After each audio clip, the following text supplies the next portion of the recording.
Welcome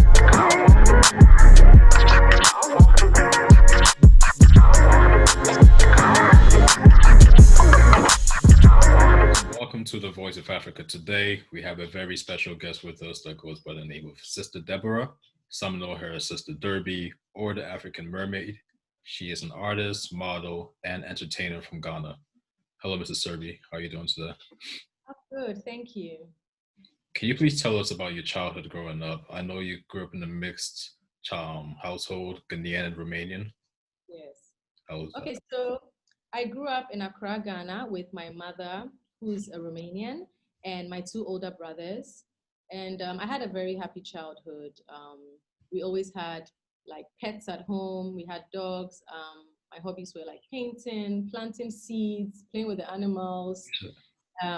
Yeah, I did a bit of dancing. Right. I did a bit of ballet. I also did modeling from like a very young age when I was like 9. And what else? I used to go to the beach a lot and to the swimming pool a lot. Like almost every weekend, my mom would take us to either the swimming pool or the beach or both. Mm-hmm. And because Ghana is at the coast, we have a coastline, so it's the beach is quite accessible. Mm-hmm. And as I said, I had a happy childhood, which was full of art, music, and activities like fun stuff. Yeah, you had a decent childhood, especially growing up in Ghana as well. So did your parents play, a role in your love of music creation as collectors of art and music? Well, at home, my mom used to play a lot of music. And she used to play like ABBA, Kenny G, um, Tracy Chapman, Millie Jackson. She always had music playing in the house. Once she wasn't at work, she would work full time, 9 to 5 every day. Apart from weekends, my mom was always working. And my dad, even though I didn't grow up with my dad, my mom and dad separated when I was 3. However, my dad played piano when he was a child, and he loved Soul Train. So I feel like maybe it's in the blood. Very interesting. You should tell she liked all the classics, the Kenny G's and them, and most people. Yeah. Out of all the many roles or positions that you've taken in the entertainment industry, I know you previously did, TV presenting back in the day. You're currently doing modeling and music right now. Which has been your favorite, would you say? So TV presenting, let me blow my own horns. I'm actually pretty good at it, but it's not something I enjoy doing. Yeah. But a lot of people say I'm really good at it. I don't enjoy doing it because especially what I was doing, it was in entertainment, and I didn't like talking about fellow artists, even if it was positive. I just found it a bit weird because it was, entertainment is kind of like gossip. So I didn't really enjoy it. And I don't really enjoy TV presenting because no matter what mood you are in, you have to put on character and act. Yeah. So I prefer modeling and making music. Modeling is always fun for me because of the art involved, the fashion, the ideas, and I just enjoy doing it. And now I do a lot of, I used to do commercial modeling, which I still do, but now everything is online because everyone has gone digital. Right. Like what we call social media influencing. So I'm not like runway model. I'm not a tall person. Yeah, I like to believe I'm average height. But my favorite is modeling and doing music, creating music. Okay, that's pretty interesting. I can't choose between the two. I love them both. Right. Yes. So, in those two fields, were there any role models you had, growing up or, in your journey into becoming, a full-on fledged, musician and model that you can confide in his or her process? Okay, so as an artist or as an entertainer, I would say my role model is Jennifer Lopez. Okay. Jennifer Lopez, because she's good in all the fields that she's in acting, in entertainment, in general, in music, in singing, in dancing, and she promotes, a healthy living, healthy lifestyle. But I've always loved her. But in terms of mentorship, I would say my brother is my musical mentor because he encouraged me to go into music. He's a musician himself and a filmmaker.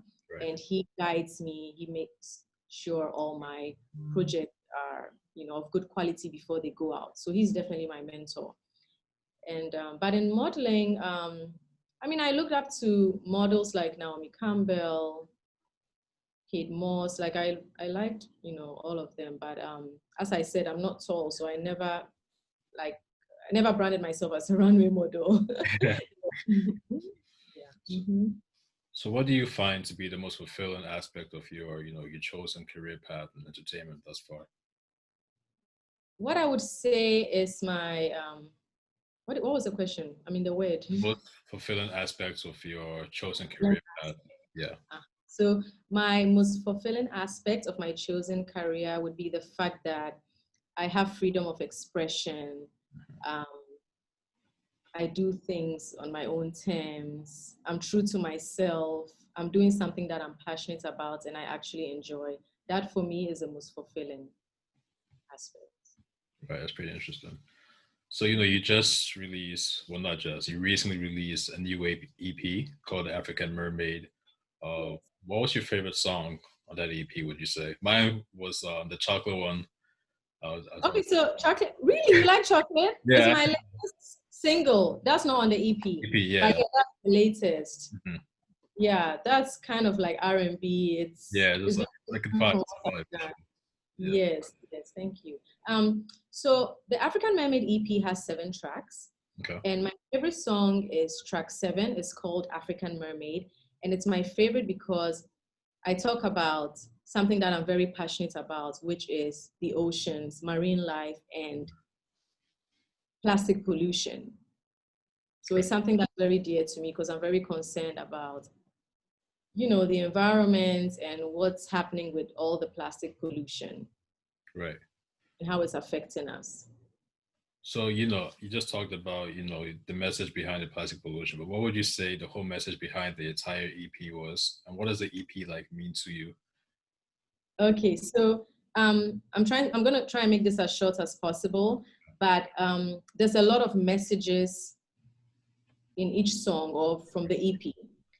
The overall message is that it reflects me as a woman of substance and not just an entertainer. Right. Or just an artist. And I say this because each track has a lesson or life lesson. So track 1 is Libi Libi. Track 1 talks about people gossiping about you and how you shouldn't take heed or how you should ignore them and keep doing your thing. Libi Libi is a West African term for gossip. Yeah. So we say Libi Libi, Laba Laba. So someone says this, you say that, he said, she said. Track 1 features Yapuno, a rapper from Ghana. And track 2 is called Time Be Money. It features Strongman and Eno Baroni, also from Ghana. It talks about how you should value yourself, know your worth, and make sure nobody, exploits you or uses you. It's called Time Be Money, which means time is money. Right. Track 3 is a woman empowerment song. It's called Somebody. And track 3 goes to show that it's not always a woman needing a man. Most of the time, or most times, or other times, a man needs a woman. So somebody says, if you need someone to love you, I can be that somebody. So do you think you are worthy enough of my love? And if you are, then come, I can love you. Right. That features Yakuto. She's a Ghanaian German singer, songwriter from Germany. What did I just say? From Germany and Ghana, yes. Yeah, I was myself. And track 4. Tupa, right? I think I like that one. Which one? Is it Atupa? Oh, Atupa. I actually forgot there was Atupa. Actually, yes. Yeah, so Atupa is, I think, just being free in your own self, your sexuality, right. Just being confident and having fun. Yeah. And it features macho rapper from Ghana and Ifia, one of our best vocalists, female vocalists from Ghana. Right. And then track 5 is Little Light. Little Light talks about bullying in real life, cyberbullying, which is also real life, just like it's on the internet. And it talks about how no matter how they try to dim your light, just make that little light shine. And always remember, as Beyonce says, success is the best revenge. Right. So this is for all the youth who are being cyberbullied. Like, just remember or just know that people actually project their insecurities and imperfections on you. So don't take heed, just ignore them and keep doing what you're doing and prove them wrong.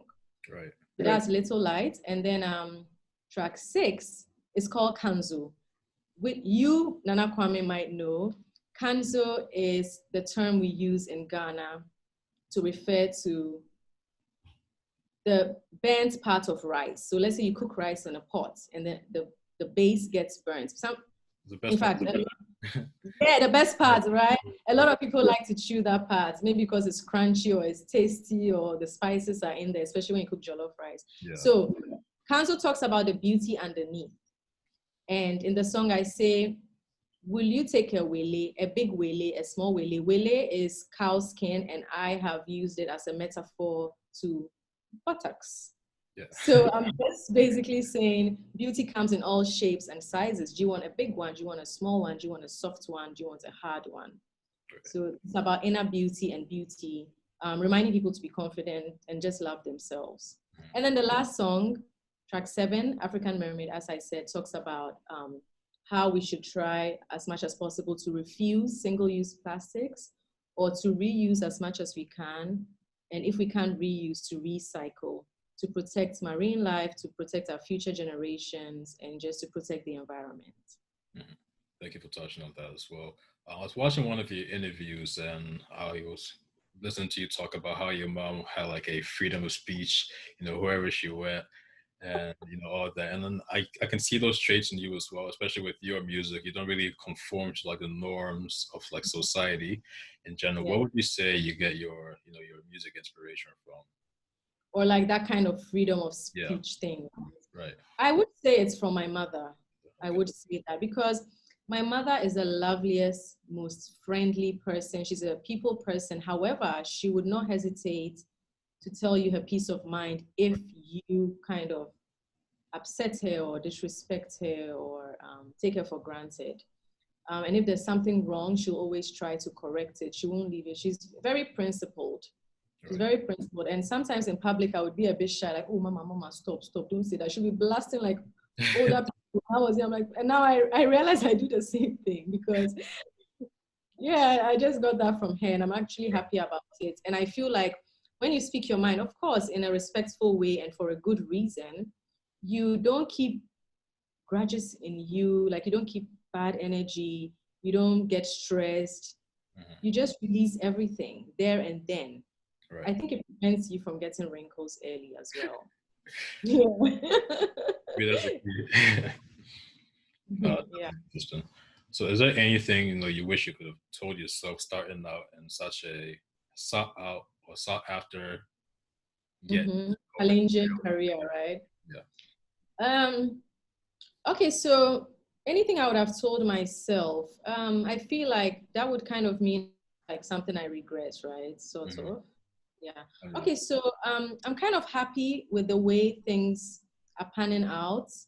I'm someone who likes challenges because it just keeps me going. It keeps me creative. And I'm saying this because I had a strong educational background or foundation. So I did a first degree in Ghana, in Kwame Nkrumah University of Science and Technology, and I studied publishing. And with that, I specialize in graphic design and illustration. So when it comes to my artwork, my promo materials, I'm like very sharp on that. I'm very sharp on the editing, the proofreading, what we call copywriting. So I make sure everything is on point before it goes out. I basically supervise all of that. The color, I'm choosing even the fonts. So I'm very happy of how things have gone. I mean, yeah. And then also I did a second degree, a master's degree, also in publishing. Wow. And from the first degree, I learned a bit about law, economics and stuff like that. And in the second degree, I got to study in the UK. So I got to learn about more of copyright, distribution, a lot more about publishing in specific terms where it relates to web publishing and book publishing, and publishing on the internet. So I feel like it gave me a very strong foundation in my choice of career now. Right. because Well, that's very yeah, interesting. I never knew that. So how was it, telling your parents that you've gotten your first degree, then your second degree, especially in the UK, and telling yeah. them you're going to come back to Ghana and come into the entertainment field. How did they take that? Okay, so my older brother had that problem, like my parents understanding him wanting to do music. Right. So for me, I was like, hell no, I'm not going to try and do that. But for me, it wasn't really a planned thing. So what happened was, after I did my master's degree in the UK, it was the recession the recession had started. So that was like 2008, Mm. 2009. In fact, from 2007, the recession started. And I decided to come back to Ghana because it was very hard getting a job in my field, especially being of African and Eastern European origin, So I decided to come back against my uncle's will. My uncle is very much into education. He still calls me to ask if I've done my PhD. But I said to him that, look, I'm suffering here. I'm sliding on the snow, falling on my way from work, doing jobs that have nothing to do with what I studied, just jobs to pay bills. Right. And it's cold, I'm freezing. I'm like, no, I'm going to go back to Ghana. So I came back to Ghana. My mom witnessed me going for a lot of interviews for jobs in media and communication, as in office jobs, or I didn't try to do publishing jobs because I wasn't coming back to my country to like make tea or buy wache in the morning. You know how it takes a long time before you get to like the editor position. So during that time, as I was looking for office jobs, because my mom is a 9 to 5 person, she's all about security. So she was like encouraging me to go for interviews for such jobs. During that time, I was still doing what I'm passionate about. So I was still doing video vixen stuff, TV commercials, because I was quite popular because I took part in a pageant in 2004. So people had my number, and and when you go on set to do like video vixen roles, you get introduced to other castings or auditions and stuff like that. So I kept doing that, and through that, I got called for jobs in TV presenting. And so my mom and my dad knew what I had been through and how I ended up doing this. So I think it was kind of okay. Even though sometimes she would mention, yo, you should get a job. Do you get me? Right. Yeah, but now she understands me totally. My dad also understands me. And I feel like they're proud of me a bit. I mean, it has to be. Yeah. No, that's Yeah. very interesting. Because I was just thinking about that. I know how the whole mentality, is. Like Of course. Like, yeah. When I was little, I liked singing in my room, like my schoolmates, like some of my best friends would come and we'll have like a dance group when I was like 7, 8, and I would write my own songs and we'll do like formation dances, what we call formation dances.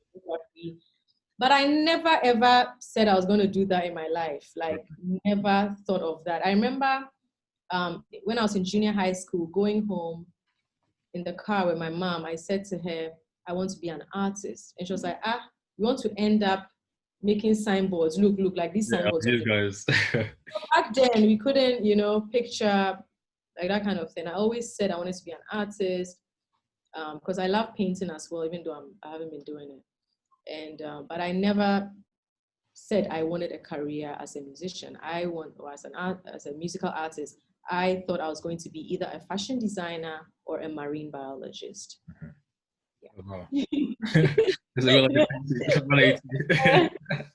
Yeah, so I'm still into fashion. I have a small clothing line named after myself, Deborah Vanessa Clothing, but I'm more interested in my musical artistry and also my creative directing. I also do creative directing. So all my videos you've ever watched of me are produced by myself. Right. And from the casting to the location wrecking to the concept to the styling, everything is done by me. Of course, with assistance, but yeah. So one of my main things is creative directing, things I'm passionate about. Okay, so yeah, that's really dope. And talking about your clothing line, I saw that on your website. You have this kind of like Afro type style. Yes. Will people, abroad be able to, purchase it, or is it just for, in Ghana? Okay, so people are able to purchase it, in fact, from all over the world. But it's just that sometimes I don't have a collection out or I don't have stock because I'm focusing on music. Right. Yes, but yes, a worldwide thing. And I usually trade more from Instagram, from the page on Instagram. Yes. Mm-hmm. Yeah. And would you ever think of going into the male field in sometime in the future? I noticed that there were just, female items on there. Oh, yeah. I think I'll kind of stick to Female. stuff for women because that's what I'm best at. No, I actually thought of doing a men's collection recently, but again, no time. Right. So I will. Right. And so in the future, aside music, I would like to do, which I'm starting soon, to do a beauty product. Mm-hmm. And then I plan on going into linens and also stationery. Okay. Yeah, those are definitely two cash cows for sure, especially in Ghana. I hope so. So where do you hope to see the future of the entertainment industry in Africa? Well, the entertainment industry in Africa, especially musically, I think is doing pretty well, especially now with Afro beats, thanks to people like Davido, Wizkid, Burna Boy, Mr. Easy, Stonebwoy, from Ghana and stuff like that, Shatta Wale. I just hope to see more women headlining concerts, more women, more girls. Can there be a concert where there's more girls than guys? Because we have stars from Africa, Yeah. We have Tiwa, we have Yemi. So that's what I want to see. I want to see more concerts that have a lot of women on the bill. Right. And people say, oh, practice what you preach. But if you look at my African Mermaid EP, I have 7 songs and I have 5 women on my EP. And I'm very proud of that. So I have Lapili from Spain. I have Efia from Ghana, Ohima Dadao from Ghana, Inu Baroni, who's a award-winning rapper from Ghana. And then I have Yakutu, who's a Ghanaian German, singer-songwriter on my EP. So I just wish that the women would take over all the concert bills. That's right. I agree with that too. I feel like there's a lot of female talent, in Africa who don't get as much attention as they should have.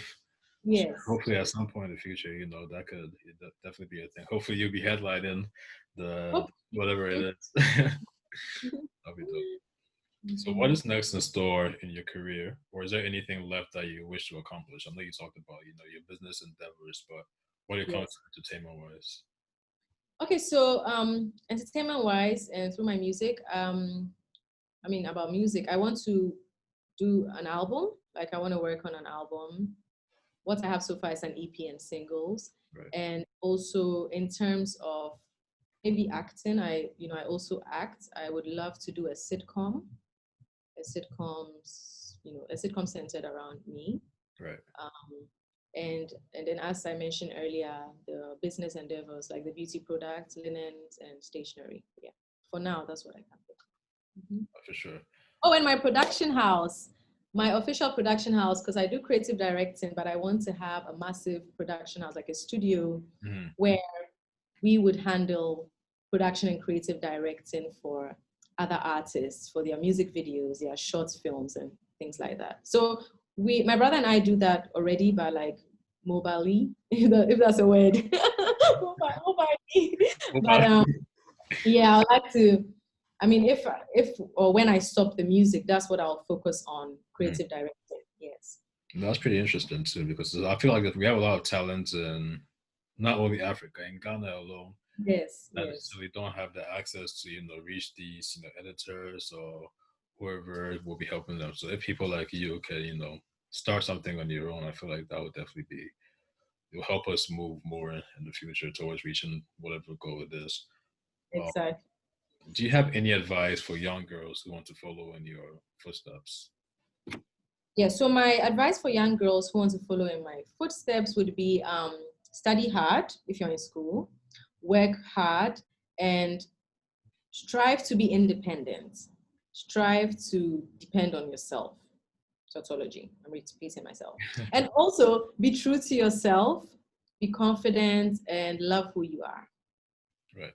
Okay, that's dope. And the last question I have for you is, how can the Voice of Africa support your causes?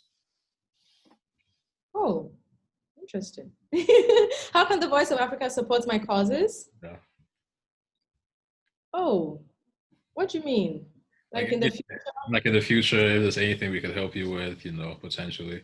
Okay, I would love the Voice of Africa to help me with spreading awareness about plastic pollution and the need to reduce the amount of plastics we use, especially single-use plastics. And also, I would love you guys to support me in maybe doing beach cleanups, doing like cleanup exercises at different beaches around Ghana. Who knows, we can make it big and go to other countries with a cool plan.